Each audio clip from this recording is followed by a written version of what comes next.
iPaddle Podcast. This is the first episode of iPaddle Podcast. Woo woo. My name is Massimiliano Bottoni. On my side, I got Christian Loft. And we're graced with none other than the number one paddle player in Australia, Tim Brown. Woo, welcome up to Tim Brown. Welcome First- to iPaddle Podcast, Tim Brown. We're making a big splash. First episode, we've got the number one player. Ready to jump into it, ready to go. We've just had a plate of pasta. We're ready to go. Yes, thank you, boys. It's an honour to be here at your beautiful club. Absolutely immaculate. Like I say, whenever I walk in here, I think I've walked into a club in Dubai. It's everything is. There's nothing out of place, and the podcast setup is exactly. Yeah, no, it's immaculate. Look at it. Fantastic, fun times. Thank you, Tim. I appreciate it. We're gonna jump straight into the heavy hitting questions. We're gonna jump straight into. So I guess people watching at home, they're probably curious about you as a paddle player. Where did you start from? How did you get into this sport? Run us through the journey and on how you got here. Yeah, I actually got into paddle on my way to watch a professional rugby match. It was at Moore Park in Sydney, and then me and my friend Yarrick, who was my first paddle partner, we saw these wacky-looking tennis courts, and we went, "Oh, that looks like a bit of fun." We'd also dabbled in beach tennis right before that, so the rackets were similar, and so we went, "Let's try that." And it's tennis with walls and using beach tennis-ish rackets, and yeah, we tried it, and the owner of the club was there and said he thought we played pretty well, and said, "Come down. It's a new sport in Australia, and we need some people for the Aussie team." So we were like, "Aussie team? This sounds like a lot of fun." And yeah, we just took it from there. Yeah, right. So, I mean, kind of bringing it back a little bit, where there's always a bit of a contention between what's better, pickle or paddle. I mean, my personal opinion, I hate pickle, the plastic ball. I mean, what's your thoughts on the whole pickle versus paddle scenario? There's no doubt paddle's better. If paddle costs the same price to set up per court as pickle, you wouldn't see any other sport other than paddle. There'd be so many billions of courts out there, but there's a bit of a price point difference to get into the market. So that's the only thing that's holding paddle back, but it will get there. Yeah. As an owner of this club, Massimo, what's it been like, the journey, building this club, establishing this club? Are you going to build pickle courts at iPaddle? Are we going to see the day? Well, it's been a really long journey to build this club. We went through a lot of problems. It wasn't easy, but I don't want to make you asleep after the pasta puttanesca we had tonight, but we can talk about this. We've got a long another night, because it's a really long story. But cut short on this. I really loved the day I met Tim Brown. I remember we were in Melbourne Park to the Australian Open. Yeah. And I was with James from Rally Club. And yeah, we met there. I remember we had a chat there, and then I came and surprised you here when I was in Melbourne. Well, actually, was that on the same trip? Maybe right before I left. I think I came because I wanted to check out the club. I wanted to see what this was all about. Yes.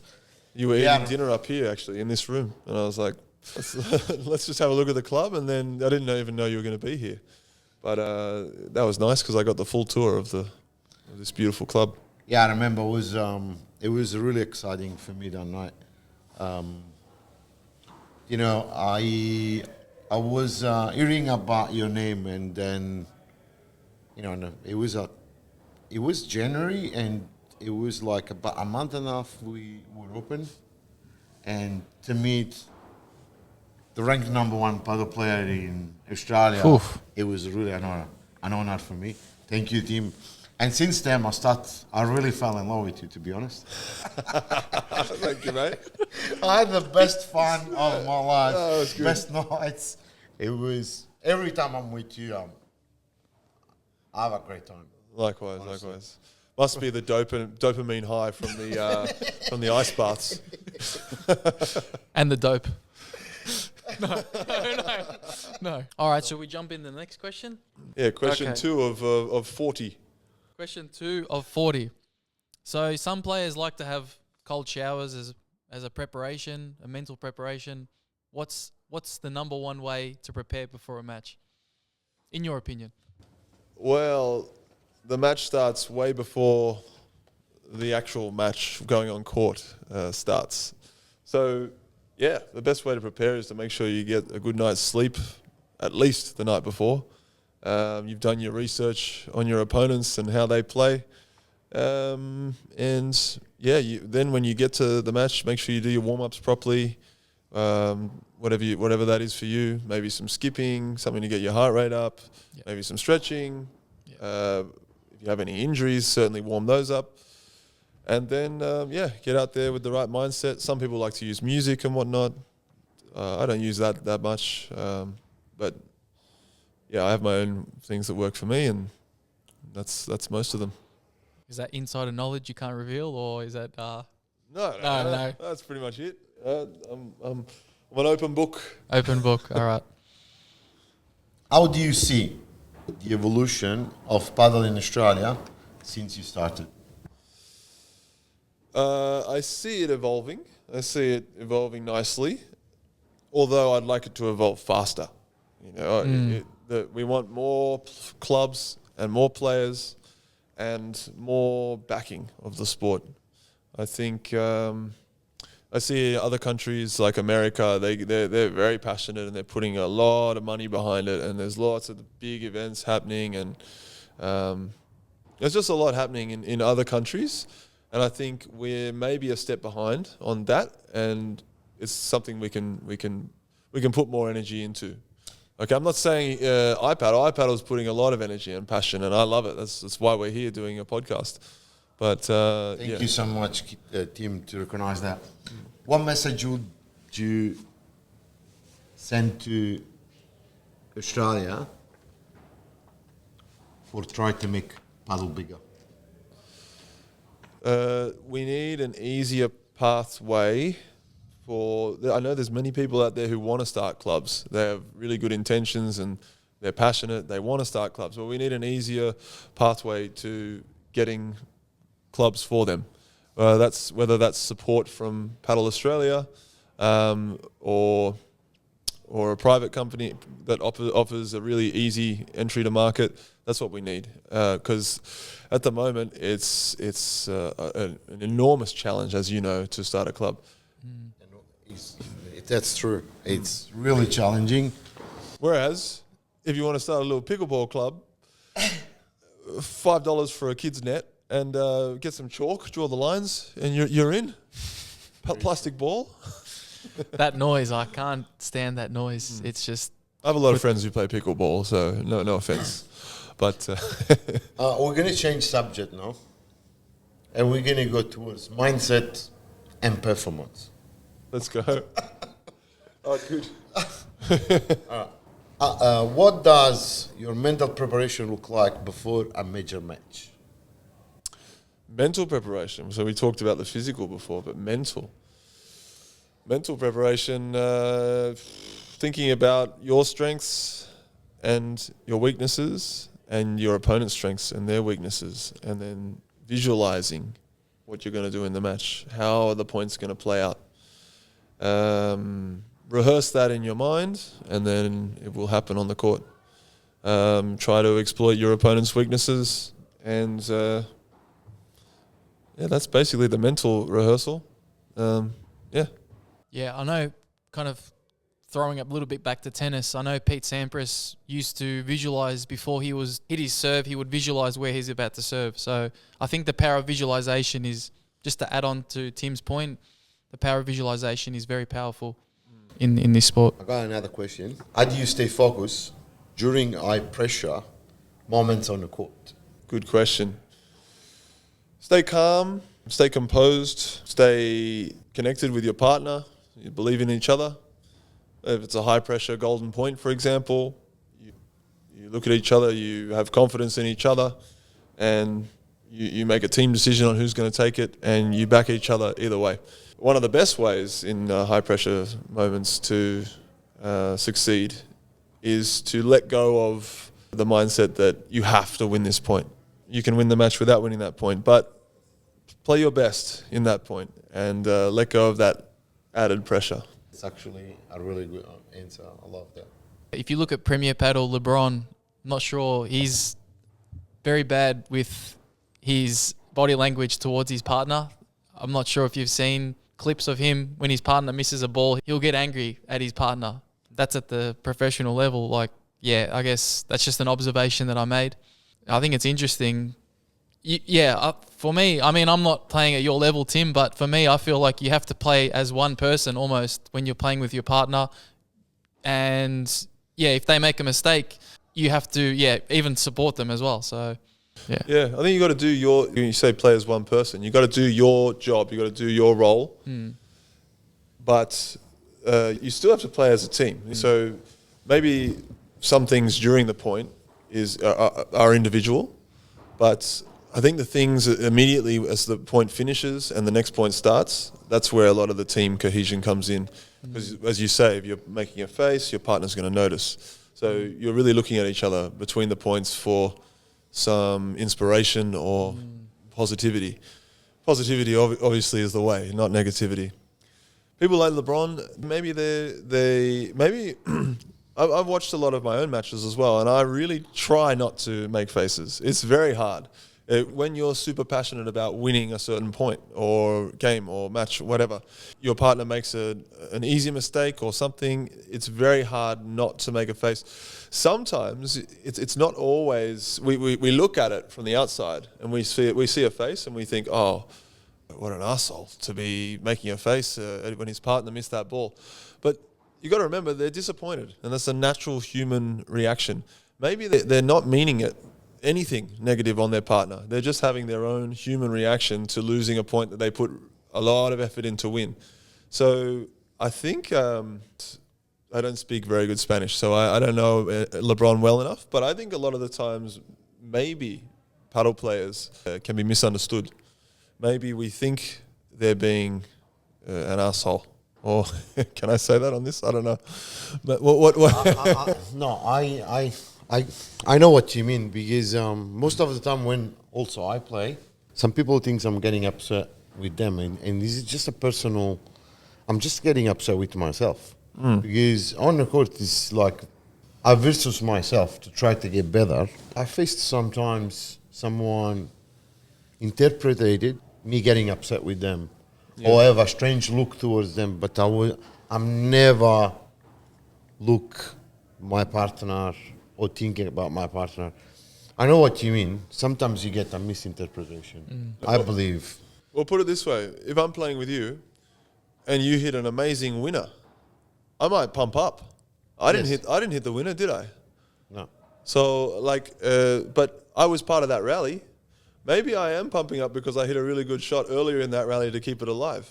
You hit the last shot that was amazing, but maybe I'm pumping up for. It could be for your winner, or it could be for a shot I hit earlier in the rally. Exactly. So it's exactly the same with negativity. Maybe you missed the last shot and I was really disappointed. If I have a partner that doesn't know me that well, they could take that as, oh, he's making faces, this is not fair. But it's not necessarily against the person who made the error on that last shot. So it's a very interesting game, and you've got to look deeper than just what you see on the surface, for sure. So, guys, this is a deep a deep dive into the psychology of paddle. So you should take this in consideration on your game, and don't get upset with your partner. And if you get upset after the game, just explain to your partner. Try to share yourself. Let them know what you think, what's your thoughts, how you are, because most of the time there will be misinterpretation of yourself. And we're all humans, so paddle is a very intensive, demanding game, physically and psychologically. Very much so psychologically, because it's a game of not making errors, not making mistakes, and that means you've got to be a bit of a robot, and we're not robots, we're human. So exactly. Yeah, so yeah, you got to be a bit careful not to get too upset with anything. I'm gonna pass. We're gonna change subject again. I'm gonna leave training and preparation to you as a trainer of iPaddle in a club as well. So I think this is. So ironically, Tim actually coached me for my first lesson in paddle. So now I'm the trainer at iPaddle. Musk requested me, so I took the call to say yes, and I'm loving it. Tim obviously got more experience than me, but so what was the question? So we're talking about training and preparation. So you being yourself being on the road, you're traveling a lot. Are you fitting in training sessions? What is your training looking like? How do you manage all these things? Well, it's difficult and it's evolving because whichever country I'm in, I have to make it work wherever I am. So in Australia, I'll try and get a couple of one-on-one training sessions in a week or coaching lessons being fed from the basket. And then the days in between, try and get a match in. That makes it more affordable as well because when you have 4 people, it's a lot cheaper than one-on-one or coaching. I got to reward myself in regards to coaching. So Tim is also a coach in the club in iPaddle. He does all the clinics in the club. Since we met, I enjoyed. I did some of your clinics as well, and I loved it. They're actually really good guys. Not joke. Is another level. Is next level for advanced player. I would suggest more his clinics, and in intermediate as well. Is it push you towards understanding of Vibora, Bandega, exactly. So the amazing shot, and majority of the time we get Tim coming to Melbourne. He's always welcome to iPaddle. We love him so much. We do all the clinics with the team, so if anyone is interested to join all the clinics, when he's here, if you're lucky. So I want to pick your brain a little bit, Tim. You mentioned something important. When I mentioned training, you mentioned one-on-ones and baskets. Now, the reason I mention this is because myself, a competition player, most of the players that I play with just want to play matches. And in my mind, I'm like, I'm not going to improve by just playing matches. So what's your thought on this? Because you're obviously targeting something in your game. Yeah. Depends what kind of player you want to be. Do you want to just have fun? Do you want to just enjoy paddle and have fun? Or do you want to really try and compete and win tournaments? I mean, if you want to have fun, just play matches. That's fine. But if you want to try and compete and win tournaments and you are expecting to, and you're going to be super upset if you don't, then don't just be playing matches because you won't improve anywhere near as fast as if you get out there one-on-one or you do some baskets with a coach. You want to improve fast, you've got to get out there and put the effort in to do those things. So that's it for me for training and preparation. I got one question. I reckon this is pretty good for everyone, especially for me as well. Diet or lifestyle practice that you swear by for peaking performance? I think that you want to eat. I think it's the timing of when you eat is very important. So don't be stuffing your face right before a match. You're not going to feel like sprinting around the court if you do that.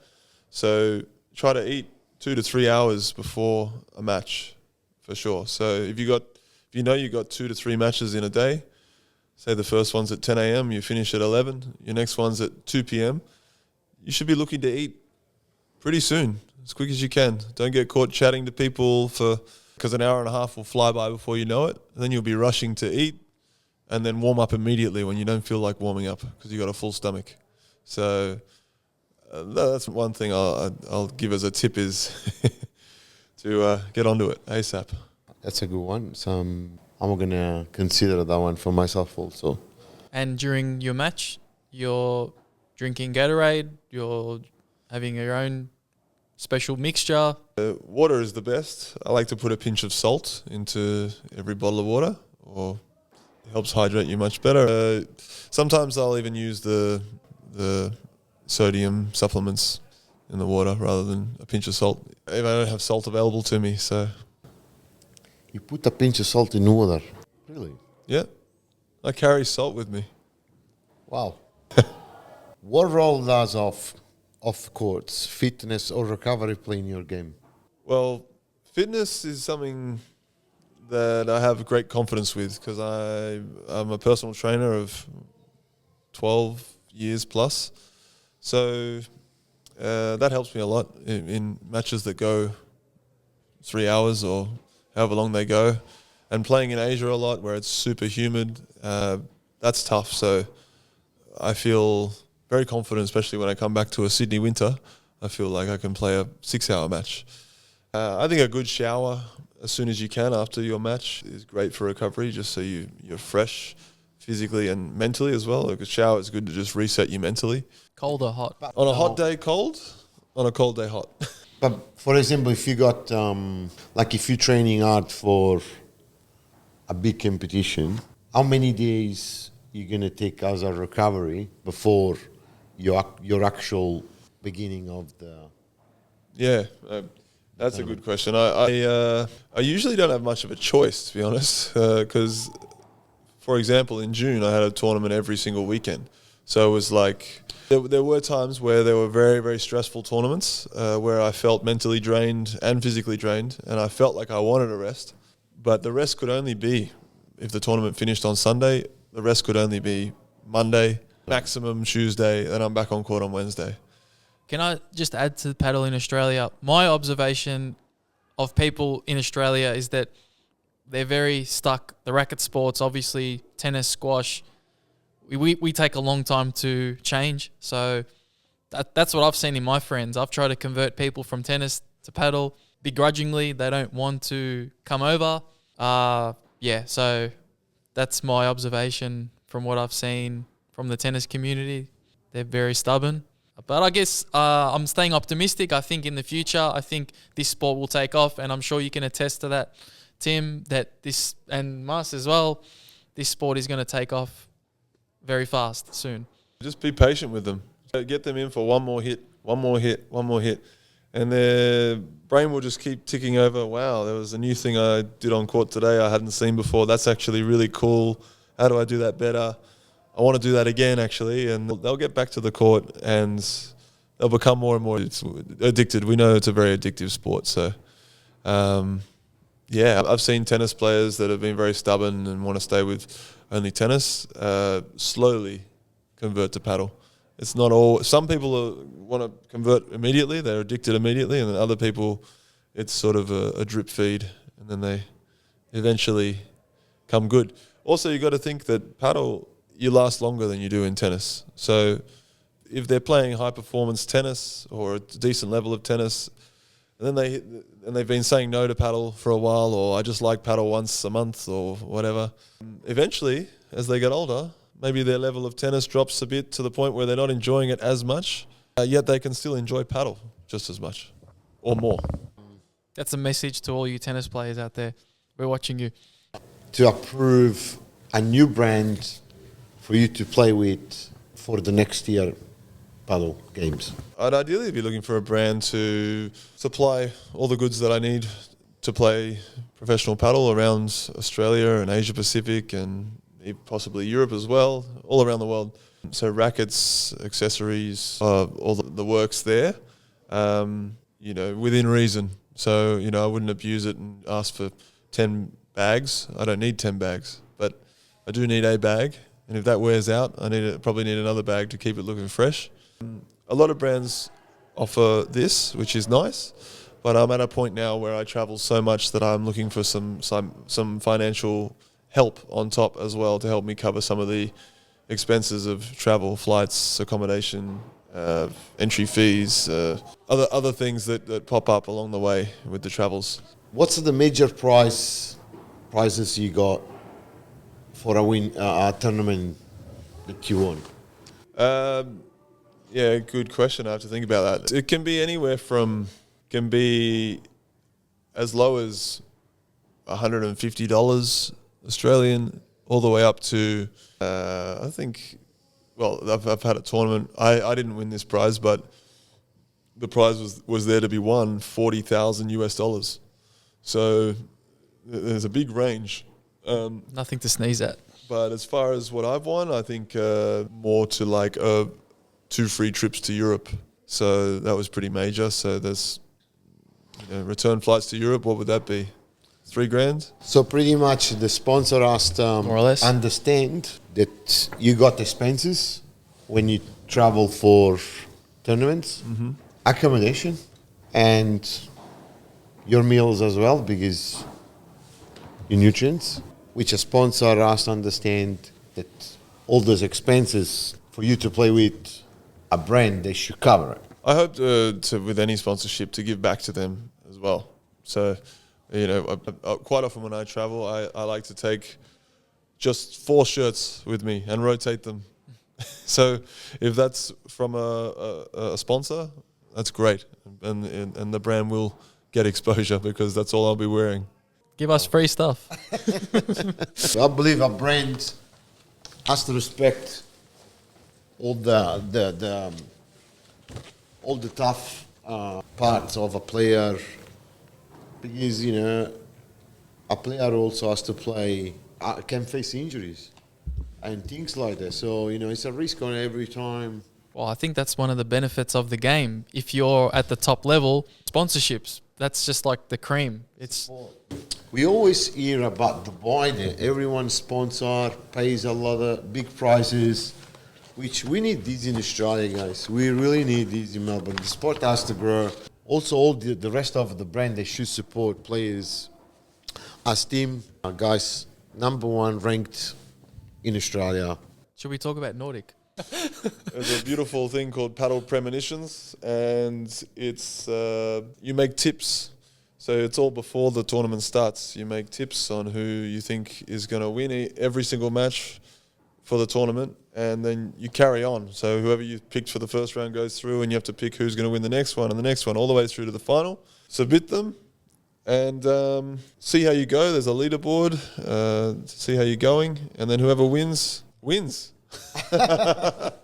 Yes, I did tip. For the men open or the B? I can't, well, I have to tip myself. But I mean, obviously, At the moment, it's only for the men's open. only for the men's open. I mean, Testing it. you'd say you would be the favourite if someone put the odds. So it's no surprise, no secret. Well, we're the #1 seeds, Yeah. but there are good teams in the draw. So, so it doesn't mean that you have to Well- tip the #1 seeds. You can tip whoever you like, and that's what makes it fun. If we look at the history, if we go back into the record books, you were beaten by Pedro, but that was under suspicious circumstances. So What do you mean? Oliver was sick, you mentioned. Yeah, he was a bit sick, actually, but there's no excuse. Pedro and Ignacio played exceptionally well that tournament, and we have to give them full credit. Yeah.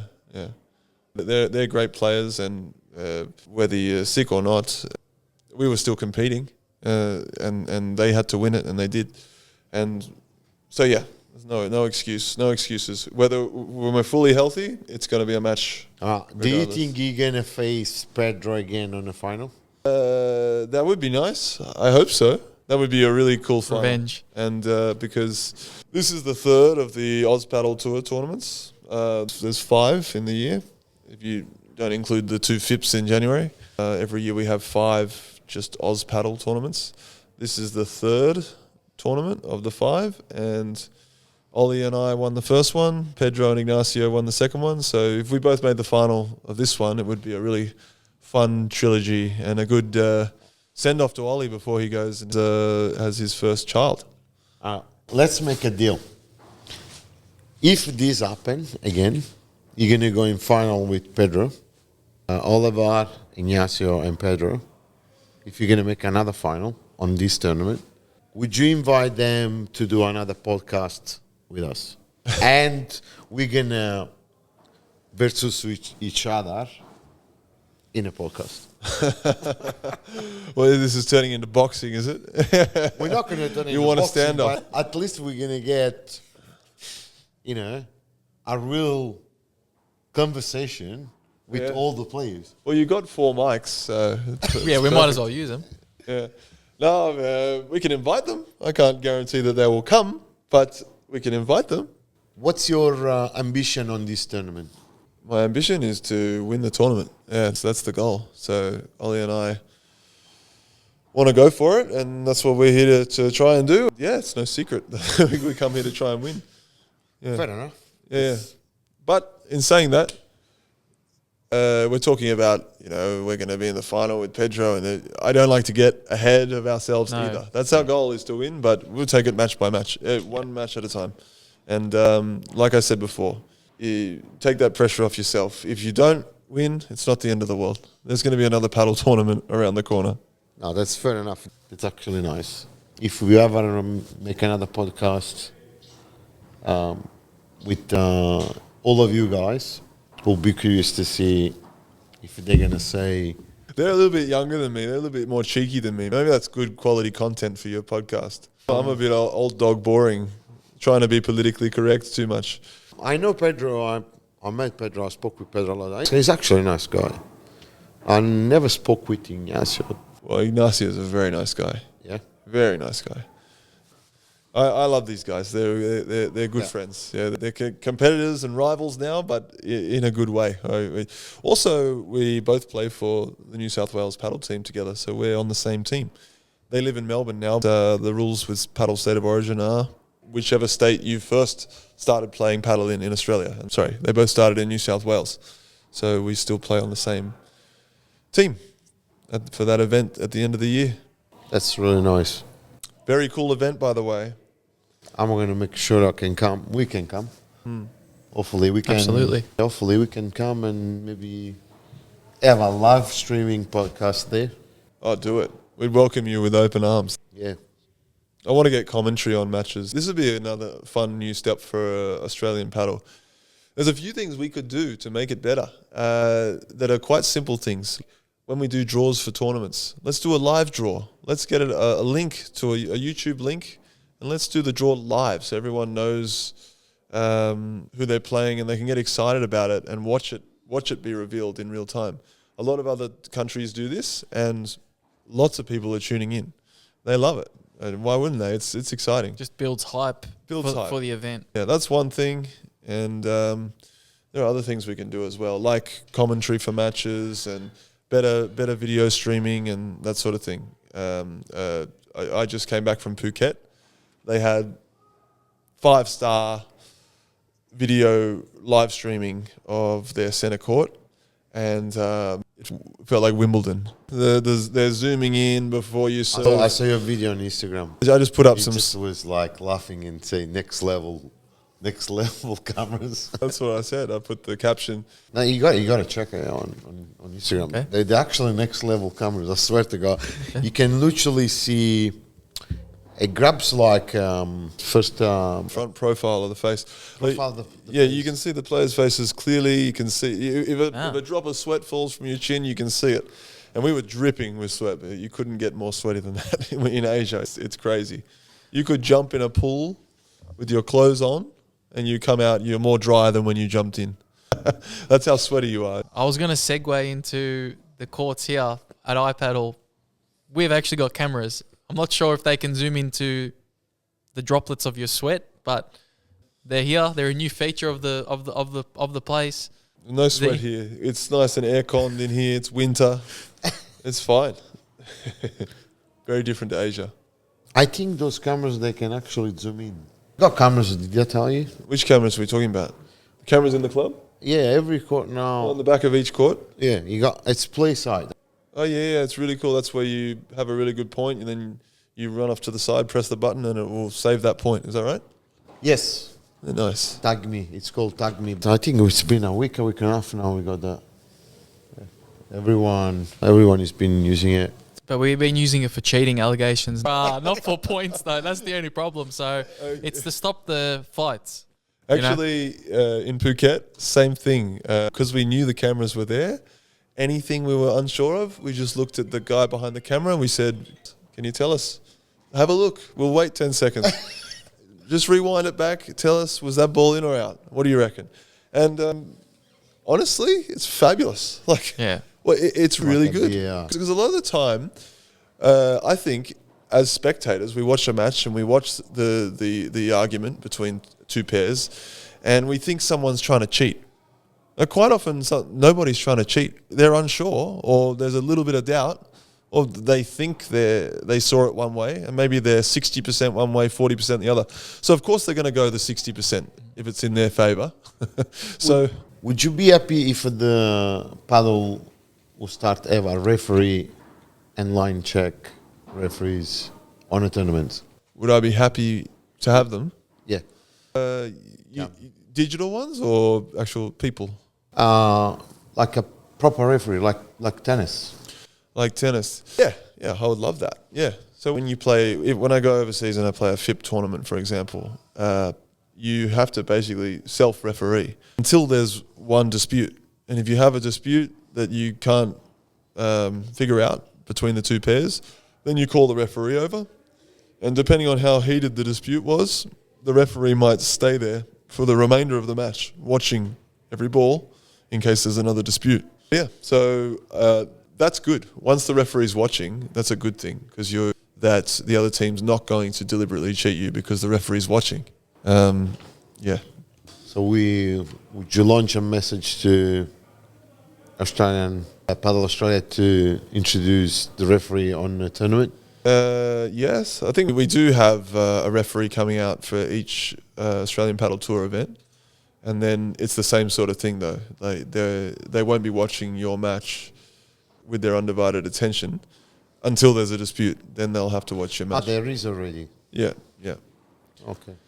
But you know what would be the best is there's some new technology out there where if you hit a ball close to the glass and the ground, then if it hits the glass first, meaning that the ball's out, a red light appears at the back. So that would be really cool, as long as it's set up properly.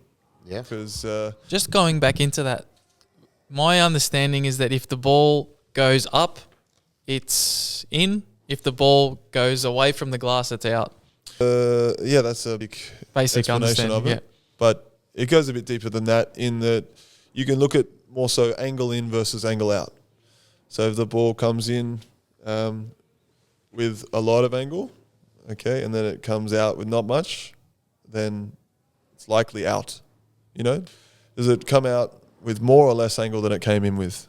Then you can decide whether it was in or out. But what you said is right. If it comes in with not much angle, then it goes up.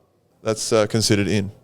On that as well, you want to look at what spin is on the ball. That helps you because if it comes up with backspin, generally it hit the ground first. If it comes up with topspin, generally it hit the back glass first. So if you can watch what spin is on the ball, then that's a really good indicator of whether it was in or out. So that quite often I've hurt myself in the past by withholding my call to see what spin is on the ball, just to confirm whether it's in or out.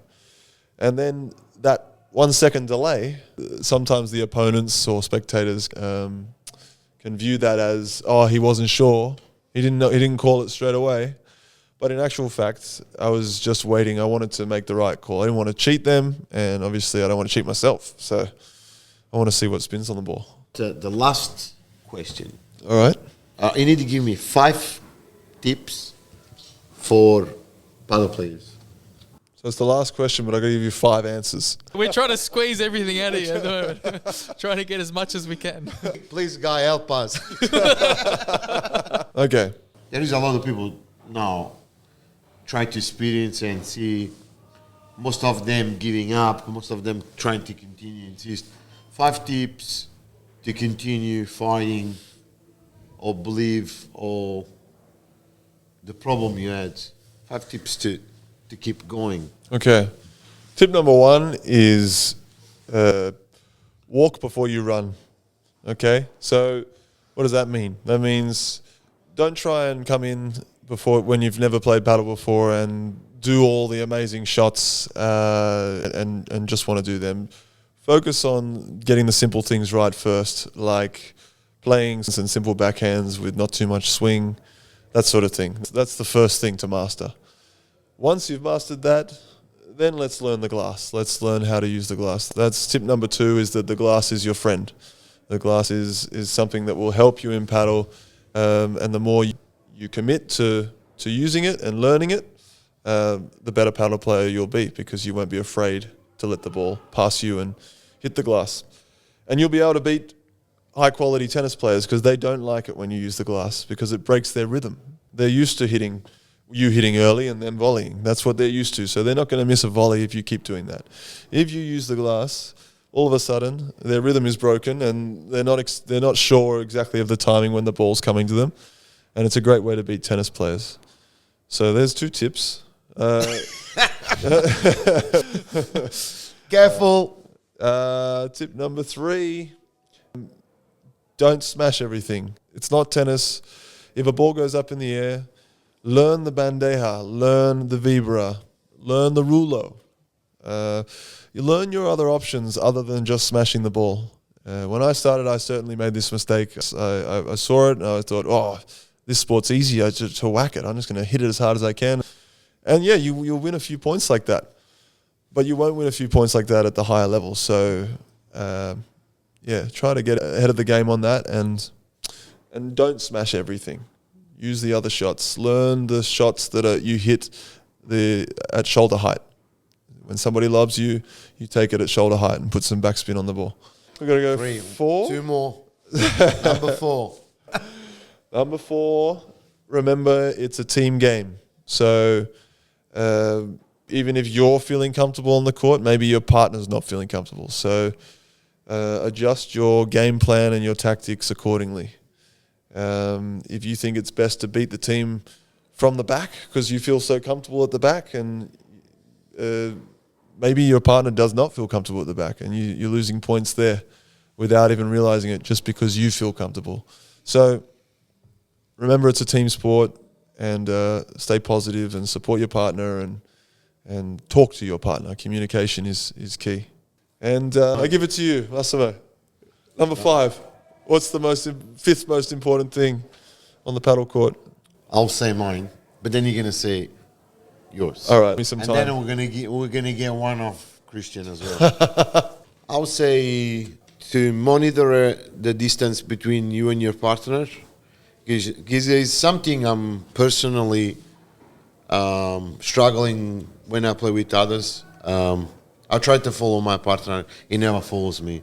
The distance, you open the spot on the court, and people smash. That's what I reckon. I'm not a professional player, but I reckon I'm facing those problems at the moment. I'm losing a lot of games. Try to play with your partner, as Tim says, but also maintain the right distance with your partner. Otherwise, you just open spaces and the ball gets there. So I can confirm that you can't just smash the ball every time. You need to have some strategy. You need to have, I guess, for me, what's working well is just finding the gaps in the team. You want to find the gap. That's what's working for me. So that's my tip: find the gap. And number 5 for me is focus. Channel your focus. Learn to dial in and not miss a ball when you need to, which is all the time in paddle. You don't want to walk out of a match having missed 20 easy balls, because you've gifted your opponents that match. You want to be ruthless. You want to be able to focus at the click of your fingers. So train that. You train focus like a muscle. We're almost finishing. A message to the club. Message to the club, iPaddle. Yep. Thank you for everything you're doing. So a message of gratitude. I love that Australia has a club of this quality, and with an owner such as yourself with such passion. That's what it's all about. I gravitate towards, like when I see what you're doing here with the ice baths and the saunas and this room, the podcasts and the restaurant and the quality of the courts here, nothing's out of place. So it's as soon as I heard this was happening, I almost didn't believe it was real. I saw it online. I thought, no, that's AI. That's not a real thing. And then when I walked in here, it was a reality. And so thank you for putting this club together and staying passionate and always doing the right things. I can't wait to see more paddle here. And I can't wait for the tournament here, actually, the Masters tournament. We're really trying to do great things. but we're not challenging anyone. So I hope this doesn't get like we're challenging other clubs. We're trying to, we're challenging ourselves, guys. That's the only one we're challenging. We're trying to get better and better every day. So our mistakes, yes, we got a nice facility, but I'm not challenging other club. I want the other club to succeed because the sport. We always there to support anyone, to work with all the other clubs. You're welcome to call us to discuss about any ideas. We're happy to join anyone.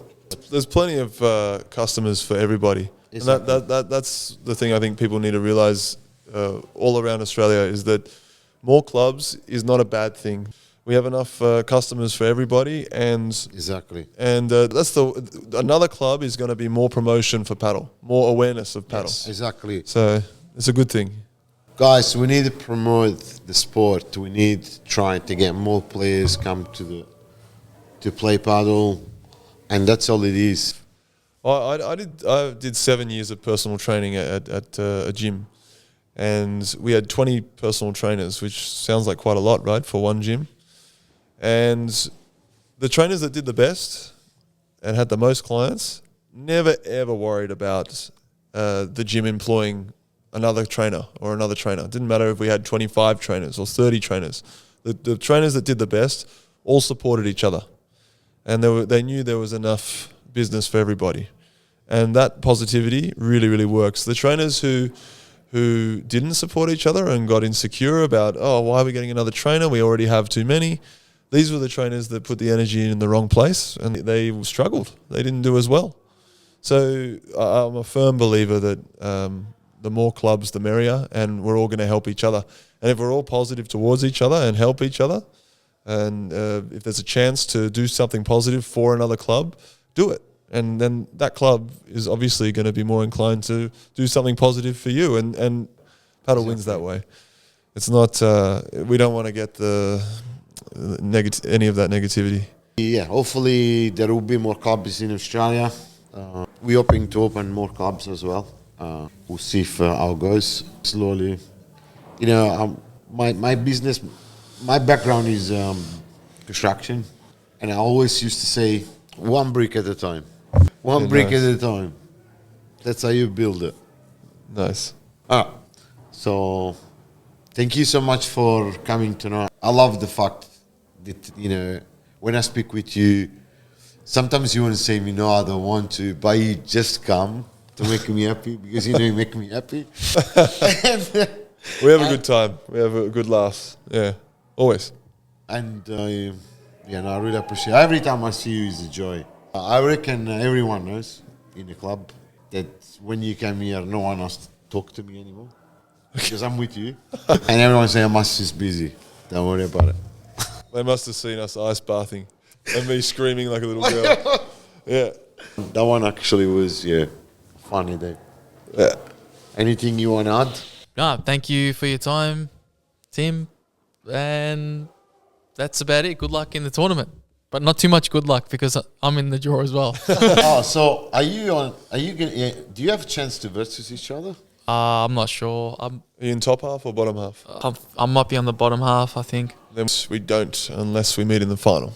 And Make it the final. the odds aren't looking good for me, but anything's possible. So It's only Pedro and Ignacio down there, Yarrick and Enrico. yeah, we'll have to pull off a miracle to get in the final. But Bougie and Strats. You got some fun players down there. I'm playing whoever won. There was one match in the round of 64. Every other match was a bye. So tomorrow will be the round of 32. So I'm playing whoever won that one match in the round of 64. So it's either Jay Usher and whoever he was playing with, or the guys that possibly beat them. Is it up online? We'll see. Jay Usher and Sergio, They won? Josh and Sergio. people that come to iPaddle. So shout out if they're watching.